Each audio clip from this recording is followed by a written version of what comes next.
Olá, como estão os processos gerenciais da sua empresa? Como está a contabilidade da sua empresa? E o RH e o financeiro? A gestão de compras? Tudo isso é assunto de hoje no podcast Além do Cartão, uma iniciativa do Núcleo Jovem da Enfro CDL de São José. Nós vamos receber o Augusto Souza, o Augusto da Lucro Max Contabilidade e Consultoria.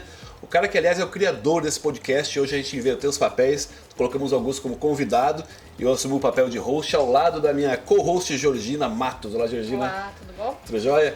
E Augusto, você está se sentindo bem do outro lado aí? Acha que eu roubei teu lugar? Pois é, não, na verdade eu fico lisonjeado, acho que agora as coisas estão no papel correto, né?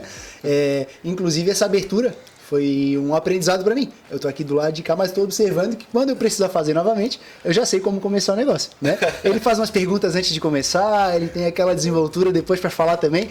Isso é muito tranquilo, né? Essas perguntinhas, essa abertura é só pra gente dar a entender já pra quem tá acompanhando a gente do que a gente vai falar aqui. Só que é muito mais, né? Até porque você é um cara que gosta de falar sobre empreendedorismo, sobre liderança, um cara que tá sempre se aprimorando. Mas antes de entrar na tua história e antes de abrir pra Georgina também participar, vamos só lembrar de onde saiu essa iniciativa do podcast Além do Cartão, que tem um grupo que está aqui junto, empenhado em fazer esse trabalho. A Georgina Matos, que trabalha com marca, com a sua imagem. Você que tem uma empresa, quer qualificar a imagem na sua empresa, essa é a mulher, tá? O Augusto da Lucro Max, que é o idealizador do podcast. Eu, Edmilson Ortiz, que na Enfro estou como Prevenir Saúde Integral, mas também sou treinador de comunicação e liderança. Dani Lotterman, da Lotterman Comunicação, assessoria de imprensa e marketing também. E a Beatriz Fentzlaff. Beatriz Fentzlaff também trabalha com social media e marketing digital. E o nosso ilustre Cláudio Omar Vil, da Comodo Produções. Esse é um time de alto padrão que desenvolve esse podcast. Aliás, eu já vi uma grande diferença do primeiro dia de gravações, as câmeras já mudaram, a qualidade já mudou, isso, só rapaz, cresce, né? 3 baita agora. Que maravilha. Vou deixar pra Georgina abrir o assunto aí com você, Augusto. Diga lá, Georgina. Oi, olá pessoal. Então, eu já ficou intimidada, né? Pois Já é, deu o cara uma não, intimidada ele aqui, manda não muito. sei. A primeira vez que eu gravei com ele foi absurdo. Mas eu antes da gente falar de negócio, que eu acho que o Edmilson vai poder perguntar muitas coisas bem relevantes em relação ao que tu faz, ao que tu vende, a solução que tu resolve no mercado, eu queria que tu resumidamente contasse um pouco da tua trajetória, porque eu escutei o Augusto falando um pouquinho da história dele, de onde ele veio, do legado. Eu acho que isso faz com que ele também se comprometa com projetos que fazem sentido com a vida dele, com a trajetória dele. Então eu queria que tu contasse um pouco antes do Augusto Lucro Max, um pouco, passando por Galinha Pintadinha e até o momento da Lucro Max. Tinha que ter, né? Tinha que ter essa pegada aí no podcast, não podia faltar, né? Essa eu contei lá no social que a gente fez ali, né? E aí acabou pegando. Bom, o Augusto tem 31 anos. Augusto Souza, 31 anos, natural de Florianópolis, nasci na Carmela. Pra quem conhece Florianópolis aqui, a Carmela é a outra lá, Carlos Correia, né? Era até os anos 90. Agora tem algumas particulares aí. Bom, minha mãe é diarista, meu pai é colaborador, funcionário público, né? E eu nunca tive um incentivo para empreender, né? Nasci numa comunidade carente do centro de Florianópolis, no Morro do Mocotó. E ali eu tive um ambiente, que é uma das coisas que eu trato com bastante ênfase, né? Que faz total diferença na vida de todo mundo, principalmente de quem empreende. Quem está aqui dentro da Enfro desfruta de um ambiente favorável para o empreendedorismo, né? Então, o ambiente que eu encontrei lá não foi dos mais favoráveis, nem para empreender, nem para ser um cara de sucesso na vida. E hoje eu busco muito isso graças a uma troca de ambiente. Isso aconteceu quando eu tinha 19 anos, 2010 para 11. Em 2011, logo após ter saído lá da comunidade, eu acabei ingressando na faculdade sem saber o que era contabilidade. Cara, eu não tinha ideia. O que faz um contador? O que é contabilidade? Não fazia ideia. Eu também não faço ideia até hoje. Exatamente, eu vou te contar. Aí eu vi na rádio que, processo seletivo e tal, fui lá, me matriculei. Cara, caí de paraquedas, assim. Mas beleza. Aí no curso, fui o segundo melhor aluno da sala. Tenho essa honra de falar isso, né? Sempre... Quem foi o primeiro pra gente chamar aqui pro próximo? Não, chamamos o cara errado, chamamos o segundo. Aí, e assim, cara, diferente da escola, né? Na escola eu não me interessava muito. Na faculdade eu era o primeiro da fileira, né? Sentava de frente. Eu costumo dizer que eu terminei a faculdade com um caderno de 10 matérias, do começo ao fim. De 4 anos eu usei um caderno de 10 matérias. Eu fechava um balanço em meia folha, assim, um quadradinho de folha. E servia, né? Tanto que passei com boas notas. E também no exame de suficiência, cara, passei com uma nota altíssima e isso me deixa muito feliz porque eu realmente me entendo com a contabilidade. E se na escola tu não se interessava muito, tu entendeu a oportunidade que tu estava pegando quando tu começou o curso, né, de contabilidade? Sem dúvida, sem dúvida. Eu comecei a virar a chave com relação ao estudo, aí foi a questão do ambiente. Quando eu troquei de ambiente, que eu saí lá do Mocotó e fui morar em Barreiros com a minha mãe, na frente da minha casa tinha um advogado. E do lado tinha uma oficina mecânica, e do outro lado uma oficina de moto, e daí no outro lado tinha um restaurante. E aí a minha rua era repleta de empreendedores ou algum profissional de uma classe, né? E aí o resultado mostrava porque chegava com um carro melhor, ou ia passear com a família, ou tinha uma casa com piscina, coisa que na comunidade a gente não vê, não tem referência, né? Então eu comecei a perceber as outras referências e percebi que por trás disso tinha alguma coisa. E essa alguma coisa talvez fosse o estudo. E aí eu comecei a dar mais importância para isso. Comecei a aprimorar um pouco mais o hábito da leitura, depois eu vou até falar um pouquinho sobre isso, né? Tenho falado sobre isso com constância. E aí eu estava na parte do 19 anos, fui para a faculdade, me formei. Assim que eu me formei, eu trabalhei 2 anos numa cooperativa de crédito e lá eu passei um tempo bem estressante. Bem estressante, barba com buraco, cabelo já caindo. E aí cara, ou é minha saúde ou é, né? Então eu saí da empresa, pedi as contas e com o dinheiro da saída, fiz um acordo na verdade, com o dinheiro da saída eu pensei, tá, e agora se eu quiser replicar, por exemplo, uma viagem, que eu tinha acabado de fazer uma viagem para Jericoacoara, e aí eu voltei assim, pô, mas se eu quiser replicar essa viagem, se eu voltar pro mercado de trabalho até conseguir férias mais uma vez, aí vai 2 anos. E se eu tiver com um salário bacana e tudo mais, eu vou ter que juntar isso. Se não acontecer nenhum imprevisto, eu vou ter um valor legal e posso viajar novamente. Mas daqui a 2 anos, daqui a 1 ano e pouco. Cara, eu quero abreviar isso, eu quero que seja mais rápido, né? E aí eu vi as oportunidades. Entrei no mundo do empreendedorismo lá na infância, eu já vendia, né? Docinho, chup-chup. Dava aquele jeito, né? Sempre tive essa veia muito forte de vendedor. Só que no empreendedorismo, de fato, eu comecei em 2017. E aí em 2017 eu entrei pra Rinode. É engraçado falar isso, todo mundo repudia, né, e ficava puto de ser chamado para uma reunião da Rinode e tudo mais.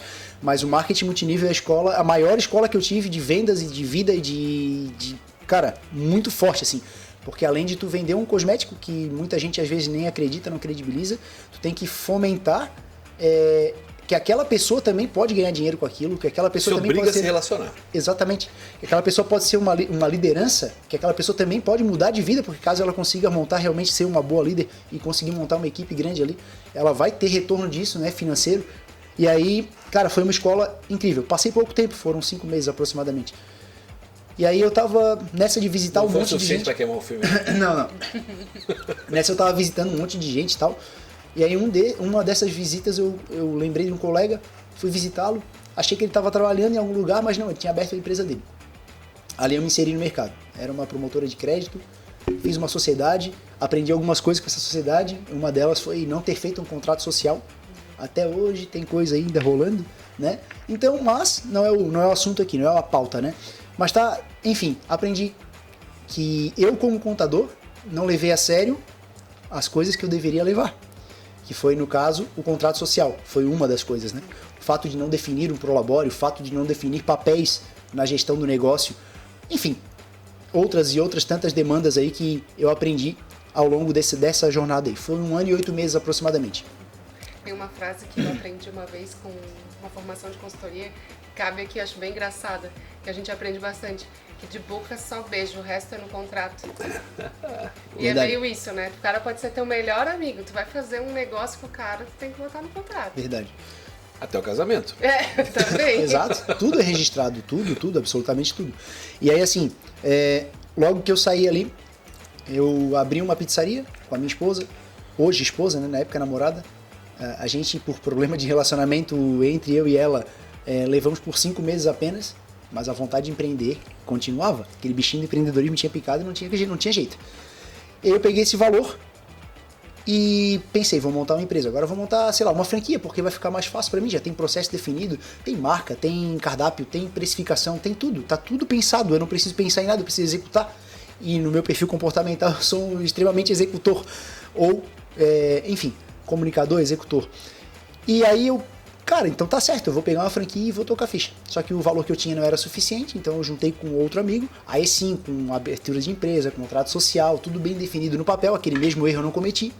Porém, o ano era 2020, né? E dia 18 de março de 2020, deu aquele lockdown, eu estava em obra, estava construindo a loja, era uma franquia da 10 Pastéis, estava construindo a loja, e aí parou tudo.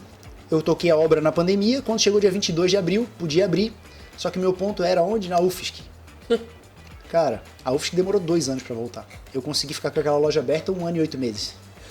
E aí, cara, não teve jeito, né? A empresa começou a criar um pouco de dívida, a gente conseguiu até em determinado momento acertar ponto de equilíbrio e tudo mais, pagar para o Labore, só que depois o aluguel reajustou com a IGPM, que veio uma loucura, e aí começou a aumentar os custos de muita coisa. No final das contas, a empresa começou a acumular dívida de novo. E a gente já estava com uma sociedade meio se desfazendo, já estava uma coisa meio chata. E aí estava, então vamos encerrar por aqui. A gente pegou o valor de dívida que tinha somado. Tipo assim, o cara quando assumisse ele ia pagar aquilo ali e começar do zero. A gente entregou pelo valor de dívida que tinha somado. Ponto. Então todo o investimento que tinha sido feito, todo o período que passou sem ganhar para o Labore, todo o dinheiro que foi investido, realmente teve mês que deu vermelho, então teve que investir dinheiro em cima, né? Tudo isso eu perdi. E aí, mas eu tenho um ponto positivo disso, né? Que a Lucro Max surgiu através de uma relação entre o cliente, que era o José, meu sócio hoje, lá da 10 Pastéis, e o meu atendimento ali no balcão. Tu conheceu então ele comendo pastel? Exatamente. Ou almoço, né? Que eu vendia Bem almoço lá, né? pontuado. Então, assim, quando ele começou a almoçar comigo, eu vendia o quê? 5 almoços por dia, 10 almoços por dia. Ele foi um dos primeiros clientes lá, que começou a ficar recorrente, eu percebi que ele ia lá corriqueiramente, e aí foi se criando uma amizade. Era colega naquela época, nem amizade não era, né? Era colega. Aí, cara, o José tem um perfil totalmente introspectivo, não é muito de socializar, convidar e tudo mais. Aí eu tava precisando, cara, dá uma força, pô, tem mais gente que trabalha lá contigo, tu gosta do meu almoço, tá aqui todo dia, pede pros caras virem almoçar aqui. E aí ele começou a fomentar, e aí eu às vezes abonava um almoço, às vezes dava um docinho. E aí começou a criar uma amizade. Certa vez, aí que surgiu o Lucro Max, certa vez o José chegou meio cabisbaixo, nem oi, nem nada, pediu o almoço dele, mas bem quieto, foi pra mesa, disse, cara, aconteceu alguma coisa com esse cara. E aí aquela questão da empatia, né, de querer saber o que aconteceu. E não por curiosidade só, né, básica, mas realmente quero ajudar esse cara. Pô, Sim, o bicho empatia, tá aqui não fuxico. Tá me ajudando, pô, tá vindo aqui, fomenta, ajuda, né, trazer cliente, pô, quero ajudar esse cara. E aí ele, não vou falar, não sei, não é nada, não, deixa. Aí peguei o WhatsApp, já tinha o WhatsApp dele, à noite chamei ele, pô, e aí, cara, o que deu? Fiquei preocupado contigo hoje. E aí ele abriu pra mim, pô, tem um escritório de contabilidade montado há 3 anos nos meus cadernos, na minha cabeça, meus processos. Ele é contador também? Sim. E não consigo botar isso em prática. Você, mas o que te impede? Que eu não sei vender. Assim, tu sabia que eu sou formado em contabilidade? Não sabia. Aí a empresa já estava indo de mal a pior. A gente já sabia que ia vender mesmo. Disse, ainda tô com a 10 Pastéis aqui, mas vamos sentar e se reunir e ver que eu posso te ajudar. E aí, com essa habilidade de venda e ele com a habilidade técnica, né, a gente entendeu bem os papéis de cada um. Fomos para um bar. Eu peguei um bloquinho exatamente como esse. Anotei meia dúzia de ideias. Uma das ideias era um podcast. Aí botei lá, mas olha só a relevância de botar um podcast na abertura de uma empresa de contabilidade. Aí, cara, sem noção nenhuma, anotei meia dúzia de coisa, botei o papelzinho no bolso e fui pra reunião. Chegou lá, metido, fala primeiro, né? Cheguei e comecei a falar. Aí o José ouviu com a maior paciência do mundo. Beleza. Aí ele pegou uma pasta, sabe aquela pasta de músico antiga, que tu botava as folhinhas ali, uma de cada lado? E ele pegou uma pasta daquela, botou em cima da mesa. Aí começou, ó, esse aqui é a logo, esse aqui é o nome. Tudo pensado, cara. Tudo pensado. Esse aqui é o processo do RH, esse aqui é o processo do... Tudo pensado. Da contabilidade, eu vou fazer assim, o sistema vai ser esse, assim, assado, o nosso custo do mês vai ser esse. Tá, mas o que eu vou te contribuir aqui? Já tá tudo pronto. É que eu não sei vender. Eu travo pra falar um preço, eu travo pra falar não sei o quê. Aí eu... Tá, é só vender? Sim. Tá, e aí vai ser o quê? 10% pra mim? Não, 50-50. Mas faz sentido, tu vai ficar com todo o caminhão, que é o operacional de uma contabilidade. Eu vou vender e tu quer me oferecer 50%.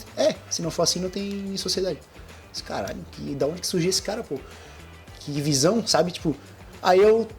Tá, mas tem certeza que não vai precisar mais nada? Não, só isso. Mas imagina, de que valeria todo o processo se não tivesse venda, né? E aí é que eu entendi o jogo, porque ele já entendia isso. Eu não tinha entendido até então. E aí que tá, ele teve essa visão. O Augusto fez de 5 almoços por dia a 70 almoços por dia.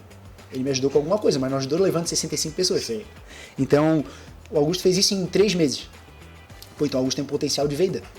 Aí quando ele soube que eu era contador, tá, então dá pra casar essas forças aí, eu com o operacional e ele com venda. E a Então gente entendendo os papéis... Ele é o planejador e tu é o executor? Exatamente, pô.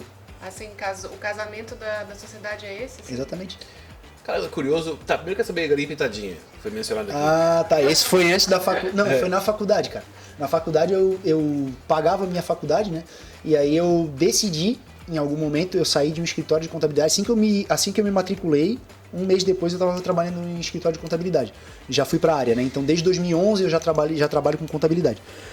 Chegou em 2013, foi 2013, eu optei por uma elevação no meu currículo. Não que o escritório não fosse relevante, mas aí tinha uma vaga de estágio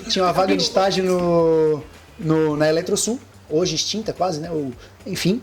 E eu achei que seria de extrema importância ter a Eletrosul no meu currículo. Só que era estágio. E aí eu tinha um salário de 2 mil, na época, para escritório de contabilidade é totalmente normal. Só que eu ia para um valor de R$500 de bolsa. E a minha faculdade, pasmem, custava R$211. Mas, porra, tá, dá pra pagar a faculdade? Eu tinha um carrinho lá que meu avô tinha me dado, velho, cheio de buraco. Você só precisa botar gasolina, na época a gasolina era esse absurdo. Tá, dá mais ou menos, mas vai faltar pro resto, né? Vestimenta e tudo mais, pô. Vou ter que dar um jeito. Aí, o que eu fazia? Rotina tripla, pelo menos. Eu ia pro estágio de manhã, à tarde era o horário que eu dormia. Aí, à noite, eu ia pra faculdade. Depois da faculdade, eu trabalhava como garçom. E no final de semana, às vezes quando não tinha garçom, ou durante o dia, quando eu tinha ali um tempo para executar uma festa infantil, eu ia trabalhar como animador de festa infantil, cara. Era fantasia. Já fui o Batman, já fui o Papai Noel sem preenchimento. Imagina Papai Noel magrinho. Fui Papai Noel magrinho. Fui a galinha pintadinha várias vezes, muitas vezes. Fui a mula sem cabeça da RBS, agora é NSC.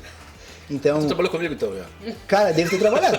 Porque eu ficava lá, aquela fantasia era pesada, tinha um ventilador na cabeça, batia na minha cabeça e a mula era pior porque tinha que ficar segurando a cabeça da mula aqui. Isso. Então dava canseira no braço, cara, depois trocar o braço aqui assim, né, era só uma telinha pra tu enxergar. Era uma loucura. Mas foi assim, fui me virando e era ali que eu fazia a recompensa do meu a compensação do meu financeiro, né? Então foi através desses eventos aí que eu fazia. Tanto de garçom, trabalhava de garçom, cara, eu saía de casa sem saber quanto é que ia ganhar, porque a casa pagava 10% do que tu vendesse. Então tu era jogado os leões lá e teu relacionamento, o que tu vendesse era teu, 10%, né? E era assim. E aí teve noite de vender 300 pila, saí de lá com R$30. Teve noite de vender R$10.000, saí de lá com R$1.000, entendeu? Então, tipo, era muito... Sim, oscilava muito. Vulnerável. Que loucura, porque a gente imagina que um contador formado vai trabalhar com contabilidade. Ou, pelo menos por algum tempo, até que faça uma transição de carreira, né? Eu, por exemplo, foi assim, né? Me formei em jornalismo, fui trabalhar com jornalismo. Sim. Depois eu fui mudar de carreira. E o jornalismo continua presente. Agora, por que será que você resistiu, de certa forma, um pouco, a assumir a profissão da tua formação? Cara, assim como o cliente considera a contabilidade um mal necessário e de uma maneira errada, o exercício da contabilidade dentro de um escritório é chato para alguém que tem um perfil comportamental que nem o meu. Não é chato, ele é entediante, ele é horrível para quem tem um perfil que nem o meu. Eu não tenho perfil nenhum para estar atrás de uma cadeira fazendo qualquer processo que seja. E quando eu não era o dono do escritório, quando eu não tinha lucro max, eu era esse cara que ficava atrás da cadeira e fazendo processo e escriturando coisa e, meu Deus. Então é péssimo, é péssimo pra mim. Eu não suporto o processo contábil. Quando a sociedade foi oferecida, tu só vai vender e eu vou fazer todo o processo, assim, cara, isso aqui é o mar azul, né? Onde eu devo estar. Mas isso não quer dizer que tu não entenda o que é todo esse processo. Não, muito pelo contrário. Pra vender precisa... lógico, eu preciso de toda a especificação técnica, eu preciso de tudo que eu faço no escritório, eu tenho que saber, né, de cor salteado, na ponta da língua. Mesmo que não faça. Né? Eu tive recentemente uma reunião e o cara da construção civil, E ele falou o curso de NR35, NB35, não sei qual é exatamente a especificação, que é subir no prédio e descer de corda, né, pendurado ali no balancinho. E ele assim, cara, eu mesmo fui fazer o curso, porque mesmo que eu não faça atividade, eu tenho que saber qual é o nó que o cara tem que dar, se ele tá realmente fazendo da maneira correta, porque a responsabilidade da empresa é minha, eu tô contratando esse cara, né, então assim, eu tenho que saber previamente para poder depois saber se ele tá fazendo certo ou não. Igual o CEO da VIP, né? Que foi fazer curso de barbeiro para poder especificar exato, melhor o Vitor, né? E para eliminar uma objeção do próprio grupo, né? Da equipe dele. Então, cara, é imprescindível que eu saiba realmente. Então, assim, tem realmente 2 anos de escritório, 2 anos de Eletrosul, tem mais 2 anos na Cressol, então foram 6 anos de prática dentro do escritório de contabilidade. Essa Cressol aqui, eu trabalhei um pouco mais com sistema de linguagem de SQL e tudo mais, só que tinha toda a lógica contábil por trás. Então, tem 6 anos de vivência dentro do escritório de contabilidade, só que eu não me sinto, é um peixe fora d'água, sabe? Tipo, a questão da comunicação é muito mais... O projeto do podcast que eu levo lá na Lucro Max, esse aqui, eles são justamente porque eu me sinto bem com isso, né? Então eu faço com gosto, eu faço porque realmente é fácil de fazer pra mim, né? Apesar de ter que me desenvolver muito a ponto de aprender a abrir um programa que nem tu abriu, né, cara? Então... Cara, é engraçado, abrir o programa eu me senti assim em outros tempos, eu nunca mais tinha feito isso na vida. Eu acho que eu já vi isso, o Edmilson fazendo isso na TV em algum momento. Eu tive assim, foi tipo, como é que se fala, um déjà vu, assim, de tu fazendo essa chamada com call to action, assim. E só pra terminar ali a questão, né, a Lucro Max nasceu dia 3/8/2021. Ela nasceu num período no qual eu tinha acabado de me desfazer da 10 Pastéis, como eu falei. E, cara, não existia qualquer perspectiva de que aquilo ali fosse dar certo, porque a gente nasceu sem padrinho, o José não tem contador na família dele, não tinha uma carteira de cliente já pronta pra gente pegar. A gente nasceu com uma promessa de uma cliente que até hoje está conosco, e geralmente as pessoas que dão essa credibilidade no começo geralmente ficam, né? E contabilidade tem muito disso, do cliente ser recorrente na tua carteira, ficar na tua carteira, né? Não trocar muito. Principalmente quando o serviço é feito de uma maneira correta, quando tem um atendimento bacana e tudo mais. E a gente nasceu só dessa promessa. Então a gente constituiu o CNPJ e uma cliente que pagava um honorário menor do que R$1.000. Só que são 2 pessoas para tratar a empresa desde o início. Como é que eu fazia para me virar no início da Lucro Max? E aí, cara, tinha uma moto, tinha uma pizzaria lá precisando de motoboy, enquanto durante o dia eu era o contador, dono de empresa, e eu vendia. Cara, eu tenho conhecimento suficiente, sim, tinha conhecimento suficiente, não tá mentindo, pra te ajudar no teu negócio. Só que à noite, eu tava lá pilotando uma moto. Eu tenho um vídeo que eu postei no aniversário de 1 ano da Lucro Max, mostrei pra todos os convidados, né? Que era dia 31/7, 3 dias antes do CNPJ ser constituído, mas a ideia já vinha sendo maturada, né? Eu tava lá no cemitério Itacurubi, tem um relógio da prefeitura com temperatura e hora, né? O horário era 11 e pouco, quase meia-noite, a temperatura tava em 6 ou 7 graus, frio que rachava, cara. Eu parei, tirei o capacete, botei na moto e fiz um vídeo no relógio. Hoje é dia 31/7, assim assado, e no vídeo de 1 ano, eu já estava só trabalhando com a Lucro Max. A gente conseguiu pagar todos os custos do escritório, colaborador, a gente tinha 2 colaboradores, o meu prolabório, o prolabório do José, tudo isso com o esforço do primeiro ano. Dia 3/8 completa 2 anos e, cara, a realidade, né, que foi construída ao longo desse período aí é muito bacana. A gente já trocou de sede, né, começamos no apartamento do José, então tinha um 3º quarto, começou lá. Alguns clientes confiaram na gente nesse aspecto, né? Confiaram muito no que eu vendi para eles e a gente entrega tudo que eu vendo. Depois a gente foi para uma sede pequena, em cima da Santa Rita, na Presidente Kennedy. E agora estamos atrás do Giasse ali, numa sede com uma sala só para o podcast, uma sala de reunião, uma sala minha e do José, uma sala de operação. Muito legal. Enfim, a tua sede. Realmente bem bacana. É legal contar essas histórias, né? Lembrar do que enfrentou para chegar, né? No momento de estar com a empresa ainda crescendo, ainda para uma empresa super jovem, total. Mas pô, já passou por tanta coisa para chegar nesse momento, né? Sim. Como é que é lembrar disso? Pô, a gente aqui ouvindo, a minha admiração por ti cresce. O cara foi galinha pintadinha, foi no motoboy enquanto já era empreendedor ao mesmo tempo. Nunca fugiu de trabalhar, nunca se escondeu de nada, né? Sim. E aí com o tempo você vai ser o cara que está sempre buscando conhecimento. Tá claro para ti que falar dessas coisas com clareza fortalece a tua imagem, né? Fortalece Total. a admiração das pessoas por ti. Total. Em determinado momento eu pensei, pô, mas se eu falar isso vai ficar feio. Não, cara. Pelo contrário. Não, porra, tem um suor por trás disso aí, velho. Eu me orgulho pra caramba. Porra, é cansativo. 3 jornadas, como eu falei, na época da faculdade. Depois disso, o estresse de trabalhar ali numa coisa que eu não gostava tanto. E depois, as tentativas de empreendedorismo, no qual eu errei bastante. Errei com coisas básicas, como fazer um contrato social. Depois errei com algumas outras coisas, como definição de papéis, que hoje eu tenho muito claro na Lucro Max. Cara, 2 anos de Lucro Max, eu nunca tive uma rusga. Nem sequer uma rusga com o meu sócio. Porque a gente sabe muito bem, claro, o que é, para onde a gente vai. E aí, assim, sabendo para onde a gente vai, a gente pensa da mesma forma, cara. Não, assim, se isso aqui vai fazer bem para a empresa, pode ser que dou um pouquinho no meu bolso ou no meu ego, né? Mas está fazendo bem para a empresa, então eu preciso que isso aqui seja de fato executado para que a empresa tenha sucesso. Eu acho que isso é o principal. Então não baixar o teu ego, né? Baixar a orelha enquanto o outro burro fala, né? Mais ou menos assim. Uma coisa que eu estava pensando enquanto o Augusto estava relatando tudo isso é que não teve muito ego em vários momentos, né? Quando a questão é sobre eu quero só pagar meu curso, ou eu quero pagar minhas contas, ou eu quero poder empreender, ou eu quero abrir uma empresa e ser empreendedor. Essa questão de fazer o que é necessário para poder alcançar um objetivo fica mais fácil quando a gente faz uma pergunta fortalecedora dessa do tipo, o que eu vou fazer para conseguir esse objetivo específico? E eu vi muito isso na forma como tu foi narrando a tua história, que tu fez o que foi necessário para te trazer esse momento agora, né? Eu ouvi de um cliente uma vez o brincar com os brinquedos preferidos, né? Que os colaboradores dele só queriam brincar com os brinquedos preferidos, ou seja, só fazer, executar as atividades que eles já tinham domínio sobre. Cara, quando a gente vira empreendedor ou quando a gente quer realizar alguma coisa, não existe a fórmula mágica, não existe só fazer o que tu gosta. Se tu não sair da tua zona de conforto, se tu não for atrás de fazer tudo, botar a mão na massa, a não ser que tu tenha muito recurso, né? Então, tu vai contratar um profissional para isso, um profissional para aquilo, ele vai atender a tua demanda. Via de regra, o pequeno empreendedor, e aí eu falo do micro, pequeno empreendedor, que começa às vezes até sem capital de giro nenhum, nada. Começa dentro de casa, como foi o caso da Lucro Max, esse aí tem que fazer tudo, cara.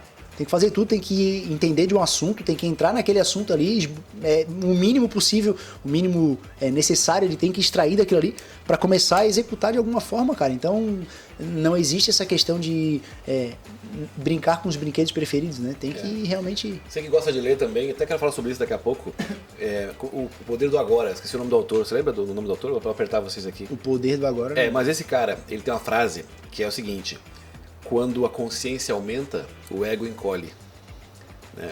Que é exatamente o que mostra a tua trajetória de vida. Quando teve consciência do que queria, onde queria chegar, ego pra quê? Não vai levar a lugar nenhum. Mas antes de falar sobre hábito de leitura, que é algo que eu sei que você cultiva, eu queria te perguntar o seguinte: você falou o seguinte, eu entrego o que eu vendo, e provavelmente entrega até mais, mas o que você vende, o que você entrega? Qual é o diferencial da Lucro Max? Eu já tenho um contador, né? Não te conhecia ainda, né? Mas vamos imaginar que eu estivesse em busca agora de um contador, né? Como aconteceu com a Dani, que acabou de te contratar. Sim. O que caracteriza? Que escritório é esse? Porque é contabilidade e consultoria. Por que isso? Perfeito, vamos lá. A Lucro Max, eu costumo dizer isso para os meus clientes, né? Quando pensam num produto, esse produto tem que atender a dor, a necessidade de alguém. Eu costumo brincar, não querendo denegrir a imagem do contador, mas se parar agora fazer um exercício mental aqui, de imaginar o estereótipo de um contador. Provavelmente vai vir um cara calvo, com uma pastinha na mão, com óculos, mais velho, né, um bigode, alguma coisa nesse sentido. Eu e o José faz 30 anos esse ano, eu faço 32, 2 rapazes relativamente novos, né, para esse mundo da contabilidade, tá? A contabilidade, eu considero ela um pouquinho dinossauro, ela veio evoluindo mais a passo de tartaruga, ela ficou meio para trás, né? Apesar de que nós temos hoje a Arpia, que é o sistema mais top do mundo, o computador mais top do mundo aí, da Receita Federal, um sistema tributário totalmente cheio de legislação, cheio de brecha na lei também, então tem bastante demanda aí. A contabilidade por si, ela é mal falada, né? O empresário entende como um mal necessário. Para desmistificar isso, o José ele é formado e pós-graduado em gestão empresarial estratégica. E aí ele tem muito gosto por ferramentas, cara. Ferramentas e teorias e desenvolvimento. De gestão. Exatamente. E aí ele, cara, nessa apresentação que ele me fez, ele assim, olha só, eu fiz o não sei o quem, o curso de não sei quem, e lá dizia isso, e aí eu desenvolvi essa ferramenta aqui, e assim, assado. Então, hoje, Ed, para resumir um pouquinho para ti o que faz a LucroMax, tá? Além de contabilidade, o compliance, que são as conformidades que a contabilidade tem que fazer, né? Que seria entregar o departamento fiscal, pessoal, contábil, societário, né? Que são essas 4 demandas aí que o pessoal compra quando contrata uma contabilidade. Então, fiscal para apurar imposto, tá? O contábil para registrar tuas operações, tuas demandas. O trabalhista, o departamento pessoal para apurar tua folha de pagamento, conduzir os teus colaboradores. E o societário para alteração contratual, para alvará, CND e por aí vai. Então isso aí é o básico do básico. Todo escritório oferece. Não tem diferencial nenhum nisso. O que a gente oferece? Ferramentas estratégicas. A gente chama dessa forma, pode chamar como quiser, mas eu vou te explicar aqui mais ou menos como é que é. Lá no 5º dia útil, né, começa no dia 1º do mês subsequente. Se o cliente nos alimenta direitinho diariamente, aí está um diferencial, a alimentação diária. Então o meu cliente, eu combino com ele, faço um onboarding, então na introdução do cliente, a gente já determina que ele tem que enviar a documentação diária. Então, ao contrário da antiguidade, que o pessoal passava com o motoboy, pegava uma lote, levava para a contabilidade, deixava lá e aí começava a se fazer a apuração, diariamente o meu cliente já me envia através de WhatsApp, através do próprio sistema que a gente tem um aplicativo, ele envia a documentação para a gente. Documentação de quando? De um dia anterior. Essa documentação do dia anterior, a gente já no dia seguinte já compila e faz a conciliação bancária. Com isso, eu tenho o quê? Eu consigo a parte contábil, tá? Então a conciliação bancária basicamente resume a parte contábil, ou é o mais trabalhoso, né? Que dá mais volume de trabalho. E eu tenho também a parte fiscal, porque dentro da contabilidade eu lanço ali algumas coisas pela parte fiscal, que são as notas fiscais de entrada e saída. Tá? Então eu tenho certeza de que eu estou fazendo a contabilidade e o fiscal desse cliente. Ele tem a certeza de que eu estou fazendo isso. Além disso, eu consigo entrar numa outra demanda, que é a demanda do financeiro. Porque se ele me alimenta com um boleto, por exemplo, que chegou hoje, mas que vence daqui a 15 dias, se eu alimento o meu sistema pode me avisar quando que esse boleto vence. Então eu tenho a previsão de contas a pagar e contas a receber. Então daí eu já consigo dar uma coisa para ele que nenhum outro escritório dá. Ou só dá, mas dá cobrando muito caro, ou dá, enfim, né, de uma maneira reduzida. Então, enfim, no final do mês, com todas as contas apuradas, eu consigo ter ali as entradas e saídas de dinheiro. Falando só de financeiro, não estou falando de parte fiscal, se foi faturamento ou não. Só a entrada e saída de dinheiro. No dia 1º do mês subsequente, eu entrego para ele um relatório de performance financeira. Nele contempla o fluxo de caixa diário, fluxo de caixa mensal, dentre outras coisas. Dali ele consegue perceber se o mês dele teve lucro ou prejuízo. Se a retirada dele, quanto foi a retirada dele, porque ao longo do mês ali, ele vai tirando, sei lá, tem muito disso no microempreendedor, né? Tirou R$200 hoje para conta pessoal, aí amanhã tirou mais 500, depois ali tirou 50 e por aí vai. Então a gente vai determinando isso, colocando no plano de contas e quando chega lá a gente apresenta no relatório financeiro para ele o resultado e aí quanto cada conta condiz, né? Então, X% foi para isso, X% foi para aquilo. O plano de contas tem ali as despesas e receitas e a gente vai elucidando isso. Então, primeiro relatório que a gente entrega para o cliente, dia 1º do mês subsequente, relatório de performance financeira. Chega no 5º dia útil, o que tem? Folha de pagamento. Então, junto com a folha de pagamento, relatório de performance trabalhista. Esse relatório de performance trabalhista contempla o salário do colaborador, aquele desembolso que tu tem no mês. Além disso, eu boto do lado, numa coluna do lado, quanto é que esse colaborador te custa efetivamente, com todas as verbas trabalhistas. Então, tu tens uma clareza de quanto aquele cara está te custando. Por mais que não vai desembolsar naquele mês, mas ali para frente, no 13º, férias ou uma eventual rescisão, né, tu vai ter aquele custo. Então a gente já evidencia todas essas verbas trabalhistas ali dentro do relatório, e aí tu pode ter uma noção de quanto tu desembolsou naquele mês e quanto tu realmente deveria ter guardado para numa eventual saída desse cara, tu tá calçado financeiramente. Além disso, tem os impostos sobre a folha, né, INSS, FGTS e imposto de renda, tá? Esses tributos sobre a folha aí, a gente considera da folha, então a gente manda ali a visão no trabalhista, além de outras coisas, como previsão de férias e por aí vai. No dia 20, quando esse cara vai pagar a guia do Simples, que eu enviei para ele já no meio do mês, ele recebe também o relatório de performance tributária. Ali ele sabe exatamente a alíquota efetiva que ele está pagando. Muitas das vezes o cara chega dizendo para a gente que está pagando 4%, porque começa o comércio começa com 4%. 4%, daí se é que ele faz precificação. Quando faz, eu considero 4% lá do imposto. Quando vai ver o faturamento dele já não é mais aquela primeira faixa, ele está pagando, sei lá, 7, 8% de imposto ao mês, e ele está precificando ainda com 4%. Então a alíquota efetiva serve justamente para ele saber, na precificação, quanto ele deve considerar de imposto, né? Então, além de base de cálculo que foi aplicada, a alíquota efetiva que foi aplicada e por aí vai, outras demandas que a gente entrega para ele nesse relatório. Então, assim, quando tu perguntou o diferencial está na gestão. Com clareza dos números e sabendo onde ele está, né, na realidade dele, ele consegue tomar decisões mais assertivas para onde ele quer ir. Então, só a partir da clareza que a gente tem aqui, dos números que a gente entrega para ele, é que ele vai saber planejar o futuro dele, escolher para onde ele vai e aí sim traçar um plano para isso, né? Então, nosso diferencial está na gestão do nosso cliente. A ideia não é escriturar tudo que acontece na empresa dele. A ideia é justamente ajudar ele a tomar decisões mais assertivas, aumentar faturamento, enfim. Eu acho que tem uma coisa bem interessante para comentar, assim, do ponto de vista geral.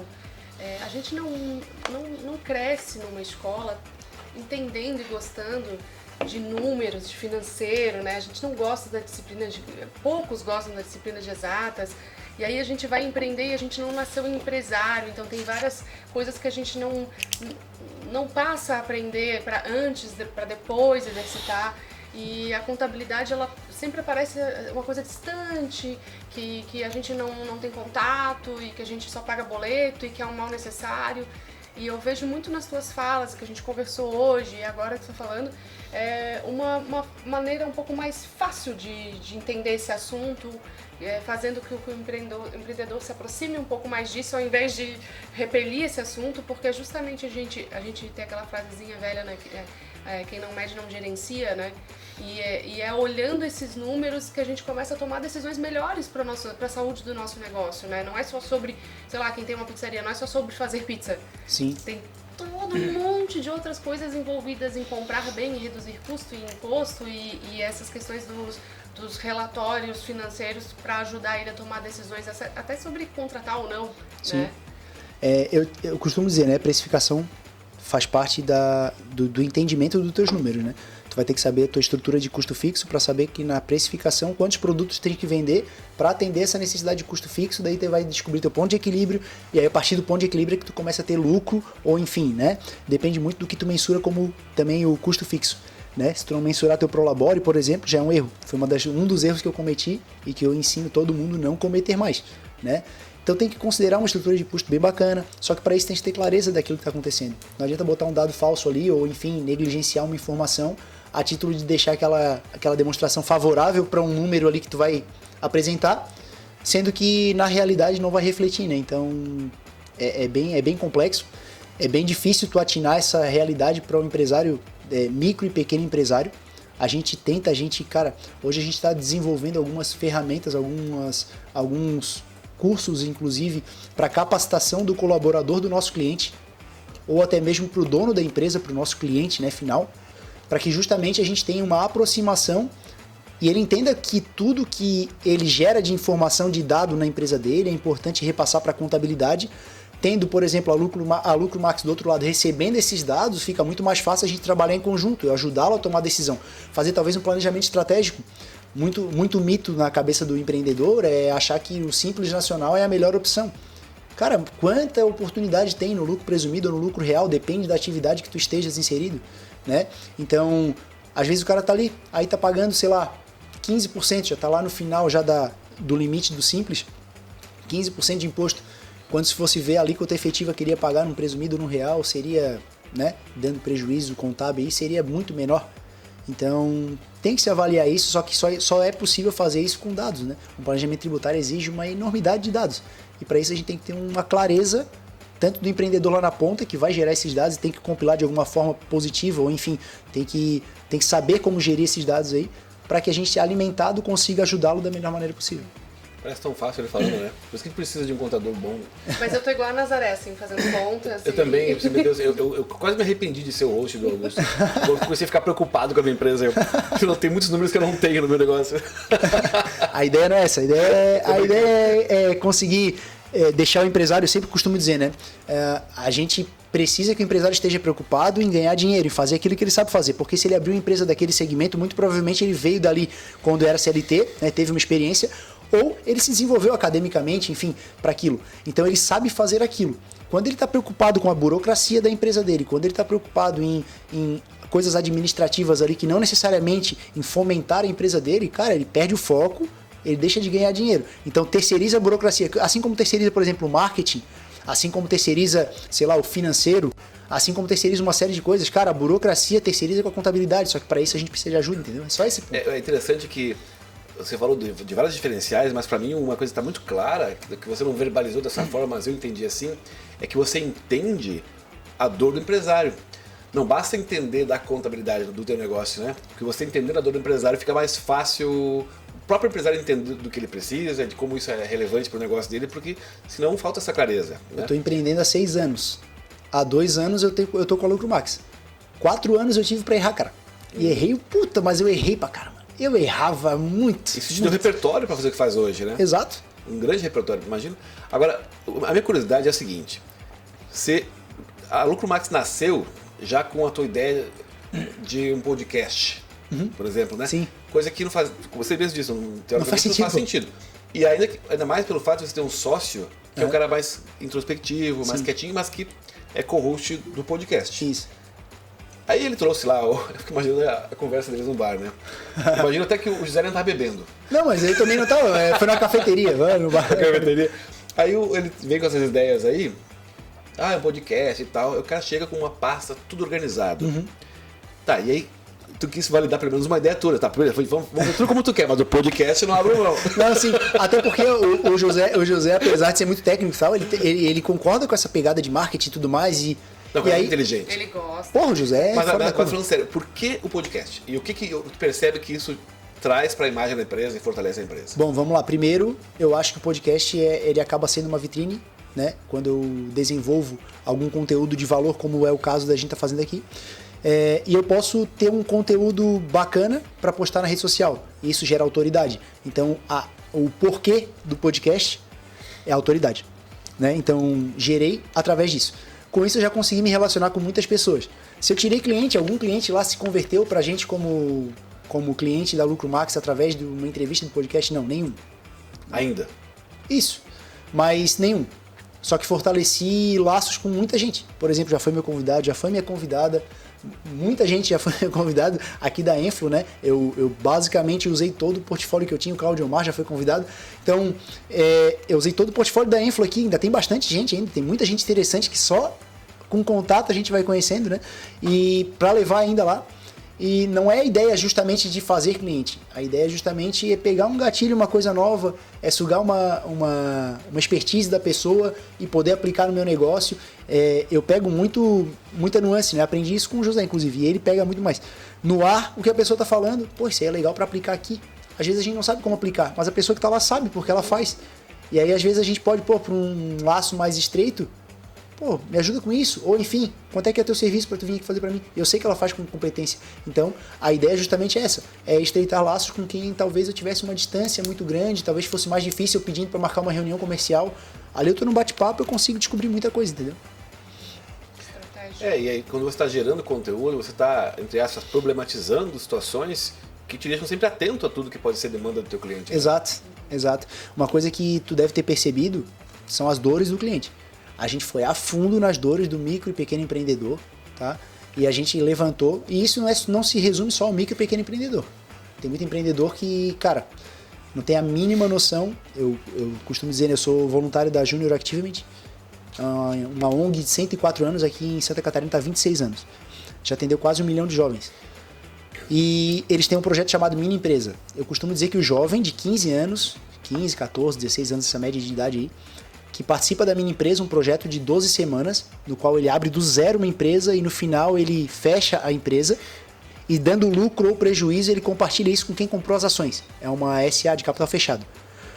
E, cara, o jovem ali tem muito mais noção, depois dessas 12 semanas de treinamento, do que necessariamente o empresário que está na rua lidando com a realidade todo dia, cara. E é assustador tu falar isso, porque o jovem está muito mais preparado. E aí, pô, será que... Qual é o papel que eu tenho nessa sociedade? Será que não é desenvolver esse empresário que está ali, às vezes, patinando, e eu posso dar para ele uma atração para que ele realmente faça o negócio dele fluir, só que ele tem que estar aberto, ele tem que querer, tem que estar no momento. Aquilo que a gente falava, às vezes não era o momento. Mas tem uns que eu acho que está no momento que estão no momento, aliás, chegam até nós e a gente consegue fazer diferença. Né? Tem alguns cases aí de sucesso e tudo mais, então, enfim, uns deles aí até inclusive estão no núcleo, né? Eu gosto bastante de fomentar o núcleo, desses 150 que tem, acho que mais de 10 foi eu que trouxe, porque, cara, é uma coisa que me enriquece, né? O associativismo. Falo repetidas vezes, cheguei procurando uma coisa, acabei encontrando uma barreira para isso que eu estava procurando, que era fazer negócios diretamente, e aí eu trouxe pro lado de realmente me entregar, contribuir, e hoje isso vem dando retorno, né? Vem dando retorno porque eu fiz muito mais amizades do que se eu estivesse só buscando negócio. Tô na mesa com 2 amigos hoje e isso graças ao associativismo. Poder dizer que eu sou amigo do cara da televisão, porra, eu via Globo Esporte com ele, cara, Sport TV, apresentava, porra, isso é legal pra caramba. Isso é muito massa. Cara, e a leitura, né? Você gosta, eu vejo nos seus podcasts, você gosta de mencionar livros. Não gosta não é porque gosta, é porque naturalmente você menciona, você tem as referências do que você lê. O que você procura ler? Quando é que você percebeu que isso é de sempre, desde a faculdade? Como é que isso nasceu, fortaleceu em você? Vamos lá, desde 2011, quando eu entrei na faculdade, eu percebi que tinha uma importância um pouquinho maior na leitura, né? Seja para trabalho de aula, seja para, enfim. E aí eu comecei a entender um pouquinho mais isso, só que não levava muito a sério. Depois na Eletrosul, quando eu estagiei, tinha a biblioteca da Eletrosul e alguns colaboradores, alguns servidores públicos, esses me incentivavam a isso. E aí é que está a questão de estar num ambiente positivo. E aí eu comecei a voltar a ter o hábito da leitura. Depois eu fui para Cressol, passei um tempo sem ler de novo, mas eu tinha percebido a importância disso lá. Só faltou realmente porque o hábito de leitura é chato, cara. Tu desenvolver é chato porque é monótono, e tu perde atenção com qualquer coisa. Eu tenho TDAH, acredito eu, né? Mas bem forte a tendência para que isso seja. E aí eu, cara, tá lendo aqui, daí passou, o passarinho cantou lá na rua, tu já pensa, pô, o passarinho tá em cima da árvore, que não sei o que, daí, e aí tu associa um monte de coisa, tu perde o foco da leitura. Mas depois com o hábito vai ficando mais fácil tu se concentrar. E quando começou a Lucro Max, cara, eu já tinha errado bastante, então eu sabia muitas coisas como não fazer, como não errar novamente. Isso já é uma puta escola. Só que eu tinha muita coisa que aprender ainda para não precisar errar novamente, para diminuir essa chance de erro. E aí quando eu tava na Lucro Max ali, comecei na Lucro Max, eu comecei a voltar com esse hábito. Ano passado eu li 31 livros, esse ano esse aqui é o 30º livro que eu tô lendo. Então eu era um Augusto antes de começar essa jornada de leitura, e 60 livros depois, 61 livros depois é outro Augusto, cara. Tenho certeza absoluta, amadurecimento, questão de entender um pouquinho melhor de produtividade, questão de entender um pouquinho melhor realmente de gestão de empresa, cara, a quantidade de livros e o conteúdo que eu peguei nesses livros aí é muito rico. Uma coisa que eu costumo dizer da leitura, a gente falou de validação em outro episódio. O fato de a gente ter um livro escrito é a validação de que aquela teoria que foi escrita por aquela pessoa funciona. Ele não vai escrever um livro sem pé nem cabeça, sem teoria, sem ter passado por uma prova, ou sem ter sido realmente testado na prática. A teoria vem da prática, né? Depois a gente vai aperfeiçoando, vai melhorando a teoria. Então o que está aqui já foi testado numa parte da sociedade. E se a gente fala de inteligência emocional, se a gente fala de uma série de coisas que é extremamente importante, tá tudo aqui, velho. Tá tudo aqui. Ah, não gosto de ler? Então ouve, pega aquele aplicativo 12 minutos e ouve aquele aplicativo. Vê um podcast, pô. Pega os caras referência aí, Joel J. Pega mas ainda assim, o apelo da leitura é diferente mesmo. Total. Porque existe total. Concentração, te ativa outros recursos, você imagina coisas e tal. Então, não sei, acho que a apropriação do conteúdo ela é diferente. Sim. O que eu gosto de fazer é complementar. Então, agora, por exemplo, vou dar um treinamento na próxima semana sobre pipeline de liderança. Então, além do livro, aí eu assisti algumas palestras sobre o assunto no YouTube para perceber a diferente abordagem, né, de um treinador e outro e tal.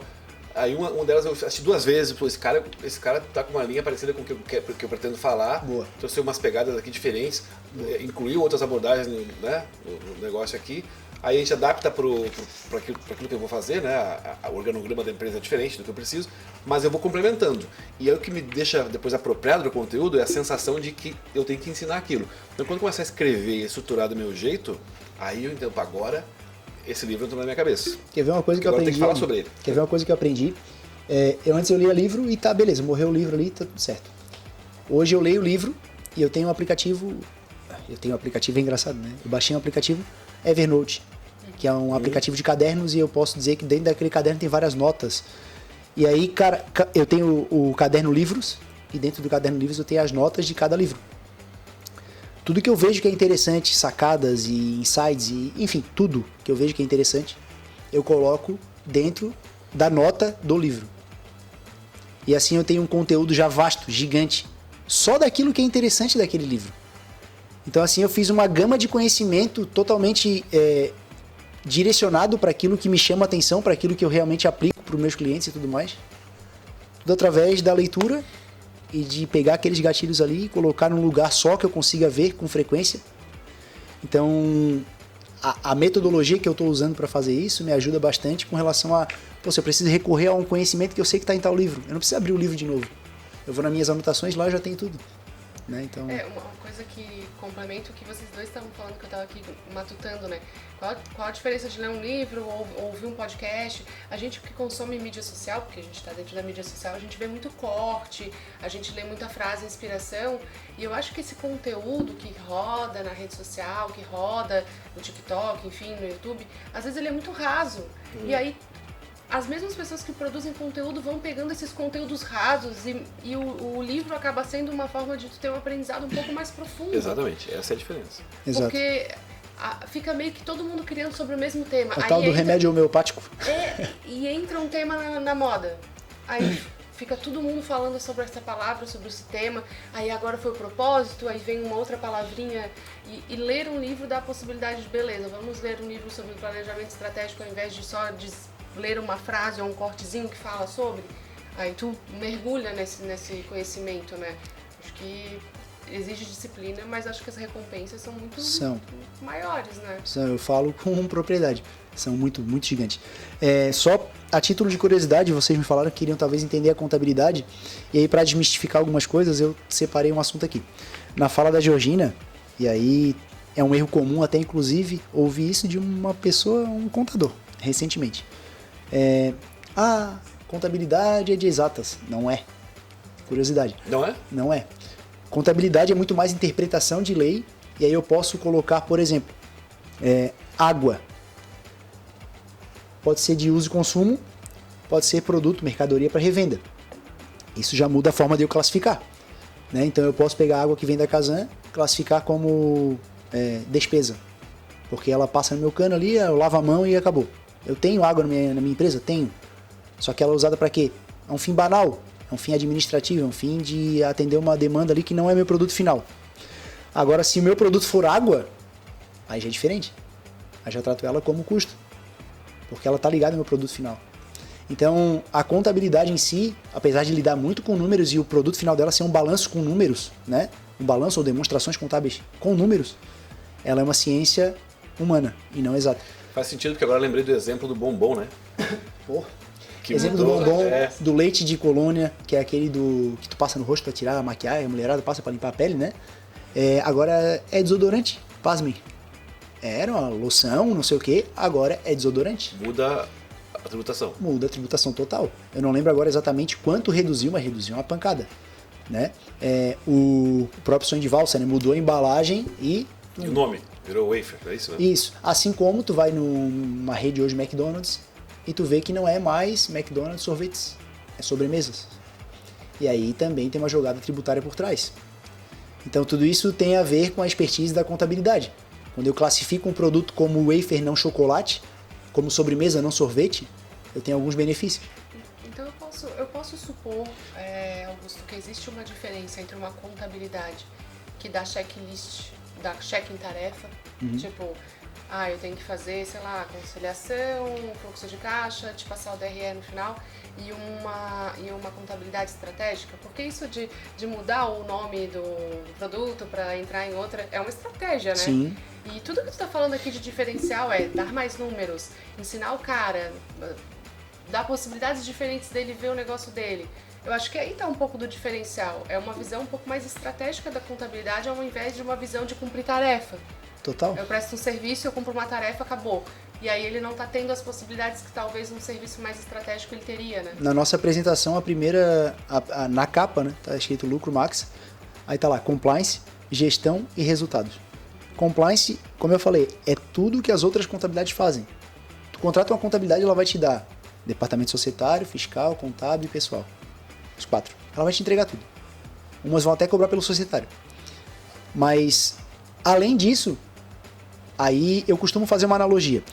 Suponhamos que nós temos aqui o cara que arruma ar-condicionado.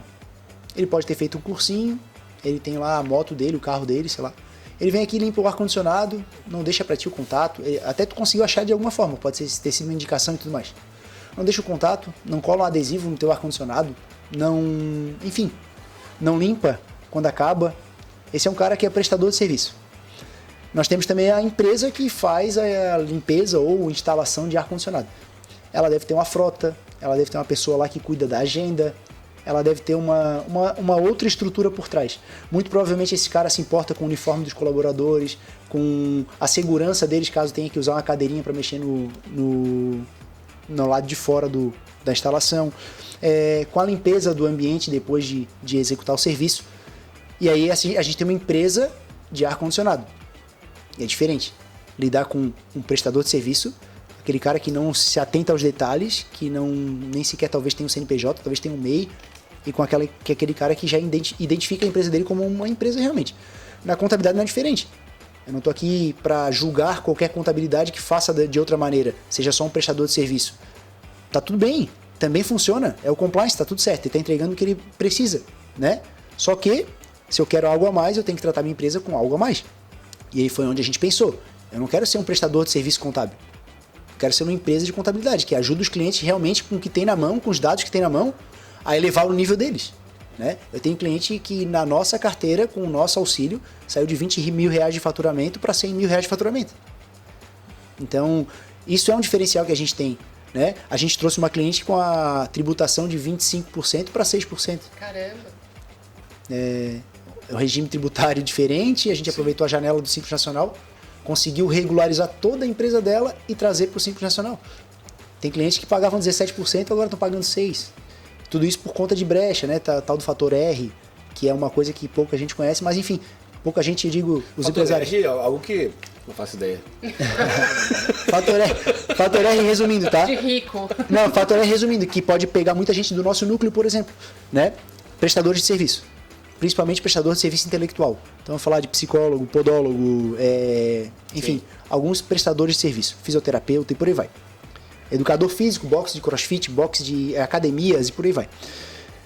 Esses profissionais, eles usam o intelecto deles para fazer resultado em alguém. E não necessariamente tem um custo mais alto. E isso o governo entende que a tributação pode ser mais alta, porque ele não tem um custo muito alto. Ele pode se deslocar só, atender a pessoa lá, o psicólogo. Atende a pessoa, acabou o atendimento, o dinheiro entra sozinho, limpo. Então, diferente do prestador de serviço, como o cara do ar-condicionado, que eu dei de exemplo, ele não tem um custo de um material que ele vai adicionar no serviço dele, né, enfim, daquela mão de obra ali, um pedreiro, alguma coisa assim nesse sentido. Então, assim, a tributação dele é mais alta. Ele começa numa faixa de tributação, se não me engano, de 15,5%, no anexo 5. Enquanto o prestador de serviço normal, ele é do anexo 3, ele começa com 6%. Fator R é o seguinte: se a tua empresa do anexo 5, prestador de serviço intelectual, presta serviço e tem uma folha de pagamento, seja com Prolabore e Oleritz, né, e folha de pagamento realmente, somada dando 28% do teu faturamento, tu tá sendo esse KNAI sujeito a voltar ao fator R, que pode retornar ao anexo 3, eu consigo mostrar que a tua folha de pagamento corresponde a pelo menos 28% do teu faturamento, e isso te condiciona a voltar para o anexo 3. Ou seja, tens um benefício por ter uma folha de pagamento mais alta e pagar menos imposto. Só nessa diferença tu pode ter um colaborador que não teria, talvez. Exatamente. Então tu sai de 15,5% para 6%. A recepção... Gente, passa rápido mesmo, né? Já? Pois é, você viu? Agora Tá vendo? do outro lado Tá aqui é difícil, tá? Mais rápido. A gente não fica olhando pro horário, mas tem alguém para cuidar disso, né? Obrigado, Claudio Amar. Eu não vi, mas o Claudio Amar viu que tá chegando na hora de... Tudo. Né? Quinta série. Tem que constar a quinta série antes de encerrar. Augusto, deixa teu arrobinha e tua mensagem final pra gente. Teu arrobinha tá de sacanagem, né? Ele tá todo engraçado. Tá engraçadinho, né? Bom, o arroba é Augusto Souza Contador, Instagram, né? Augusto Souza Contador. Souza com Z. Beleza. Augusto Souza Contador. Sabia, bem fácil de achar, botou depois. lá, vai estar lá uma foto bonita lá que eu tirei aqui na Enfro também, né? Então tá bem fácil de achar. Tem o Instagram da Lucro Max também, @LucroMax Contabilidade. E temos também o do podcast Lucro Max, então @podcast Lucro Max. Pra achar no YouTube também, Lucro Max. O Lucro Max ele é diferente, ele é LURCU. Sim, Max. lucro com U. É lucro, isso. E aí, tá passando aqui também, o pessoal deve tá de olho. Mas é bom sempre ressaltar, né? É isso, Ed. A rede social me achou lá, cara, não tem segredo, não tem, posso falar contigo, cara, já vai falando o assunto, a gente já resolve, porque se deixar pra marcar um horário pra falar, rapaz, a agenda não para. E aí já tem que falar, a hora que der a gente já responde e assim vai. Georgina Matos. Foi muito legal conhecer um pouco mais da tua trajetória, seja antes da Lucromax e também de tudo que tu faz dentro da Lucromax. Foi muito legal, eu concordo com o Edmilson que eu passei a admirar mais. Top. Verdade, esse é um dos motivos, né, do nosso podcast, conhecer as histórias, entender o valor de quem está perto da gente, dos empreendedores que a gente tem aqui e dos que a gente vier a convidar, né? Então, para finalizar, parabéns de novo pela iniciativa desse podcast, Obrigado. que você é o host titular e hoje me emprestou posição para poder falar um pouquinho da tua história. Obrigado, Georgina. Imagina. E a gente encerra esse episódio lembrando de convidar você para curtir e compartilhar o podcast Além do Cartão, iniciativa do Núcleo Jovem da Enfro CDL de São José. Tá joia? Abraço, até a próxima. Show de bola. Claudio Mar corta tudo que vem depois, né?